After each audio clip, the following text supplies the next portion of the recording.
بسم اللہ الرحمن الرحیم والصلاة والسلام علی رسول اللہ وعلی آلہ وصحبہ اجمعین۔ معزز ناظرین و سامعین کرام، السلام علیکم ورحمۃ اللہ وبرکاتہ۔ سرزمین ایران میں ذکر پیر رومی رضی اللہ تعالی عنہ، اللہ تبارک و تعالیٰ نے قرآن پاک میں ارشاد فرمایا، فاذکرونی اذکرکم، تم مجھے یاد کرو میں تمہیں یاد کروں گا۔ مناقب العارفین میں شیخ محمود افلاکی شیخ محمود عرب سے روایت کرتے ہیں کہ حضرت مولانا جلال الدین رومی رضی اللہ تعالی عنہ طویل راتوں میں اپنے سر مبارک کو مدرسہ کی دیوار پر رکھ کر اس قدر زور سے اللہ تبارک و تعالیٰ کا ذکر فرماتے کہ زمین و آسمان اللہ اللہ اللہ کی صدا سے گونج اٹھتے تھے۔ آپ نے ساری زندگی سرن و جہرن اپنے خالق و مالک کو اس قدر یاد فرمایا کہ اب اس آیا مذکورہ کے مطابق اللہ تبارک و تعالی سارے عالم میں آپ کا ذکر اجاگر کروا رہا ہے، بلکہ آپ کی ولادت کو 800 سال گزرنے کے باوجود اس ذکر میں روز بروز اضافہ ہی ہوتا جا رہا ہے۔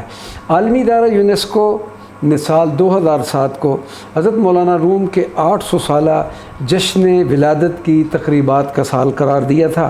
چنانچہ نہ صرف عالم اسلام بلکہ یورپ اور امریکہ میں بھی حضرت مولانا روم کی یاد میں کانفرنسز، سیمینارز، مثنوی خوانی اور رقص رومی کی تقاریب منعقد ہوئیں۔ اسی طرح سرزمین ایران میں بھی ایران کے مختلف شہروں میں بے شمار تقاریب منعقد ہوئیں۔ ان میں ایک عظیم بین الاقوامی کانگریس کا ہم تذکرہ کریں گے۔ سازمان فرہنگ ارتباطات اسلامی کے زیر اہتمام جشن ولادت حضرت مولانا روم کے سلسلہ میں 5 روزہ بین الاقوامی کانگریس 28 اکتوبر 2007 تا 1 نومبر 2007 منعقد ہوئی، جو دو روز تہران اور 3 روز تبریز میں جاری رہنے کے بعد شہر خوئی میں حضرت مولانا شمس الدین تبریزی کی اعدادی آرامگاہ کی زیارت پر اختتام پذیر ہوئی۔ اس عالمی کانگریس میں 30 ممالک کے تقریباً 180 اسکالرز کے علاوہ کثیر تعداد میں ایرانی اسکالرز نے بھی شرکت کی۔ پاکستان سے بالا 12 اسکالرز نے مولانا روم کی اس عالمی کانگریس میں شرکت کا حاصل کیا۔ کراچی سے 1، لاہور سے 10 اور راولپنڈی و اسلام آباد سے شرکت کا قرعہ اس بندہ ناچیز کے نام نکلا۔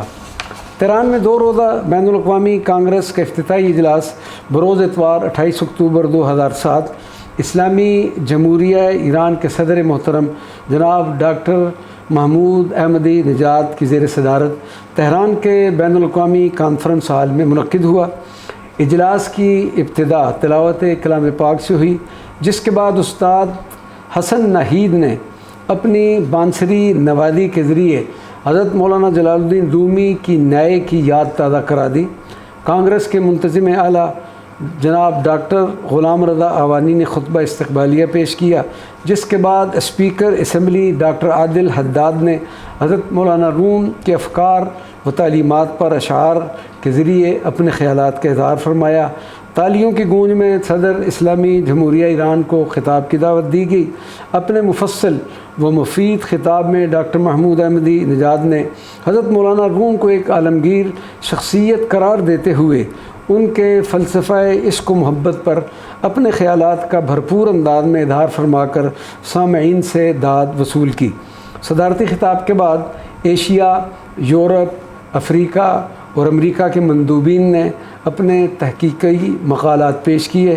اس کے بعد استاد جلال ذوالفنون نے ستار پر مثنوی کے ابتدائی چند اشعار کا سازینہ پیش کیا۔ ایرانی مندوبین نے اپنے اور دوسرے غیر ملکی مندوبین نے بھی اپنے مقالہ جات پیش کیے۔ بروز منگل 30 اکتوبر 2007 حضرت رومی کے پیر و مرشد حضرت مولانا شمس الدین تبریزی کے شعر عشق کی جانب روانگی کا پروگرام تھا۔ جہاں حضرت مولانا جلال الدین رومی کے علاوہ حضرت شمس تبریزی کی یاد میں جشن شمس تبریزی کی تقریبات کا خصوصی انتظام کیا گیا تھا۔ شہریار ہوٹل کے خوبصورت ہال میں تقریبات کا افتتاحی اجلاس گورنر تبریز جناب آقای محمد معمار زادہ کی زیر صدارت شروع ہوا۔ قومی ترانے اور تلاوت کلام پاک کے بعد جناب گورنر صاحب نے مہمانوں کو حضرت شمس تبریزی کے شہر میں خوش آمدید کہا اور حضرت مولانا اور حضرت شمس تبریزی کے بارے میں نہایت اور پرمغز گفتگو فرمائی۔ جناب آقا علی اصغر شیر دوست نے اپنی پرکیف اور گرجدار آواز میں ذکر مولانا اور ذکر شمس الدین تبریزی سے حاضرین کے دلوں کو گرمایا اور اپنے مخصوص انداز میں دیوان شمس سے اشعار پیش کیے۔ اگلے دن بروز ہفتہ 1 نومبر 2007 تبریز سے شہر خوئی روانہ ہوئے، جہاں پر تقاریب کا اہتمام تھا، جس میں ملکی و غیر ملکی مندوبین نے اپنے اپنے مقالہ جات پیش کیے اور اس بندہ نے بھی اپنا مقالہ آزاد یونیورسٹی تبریز میں پیش کیا۔ دعا ہے کہ اللہ تبارک و تعالی ہمیں بھی حضرت مولانا جلال الدین رومی اور جملہ اولیاء کرام کے فیوزات و برکات سے مستفید فرمائے۔ آمین بجاہ سید المرسلین صلی اللہ علیہ وسلم وما علینا الا البلاغ المبین۔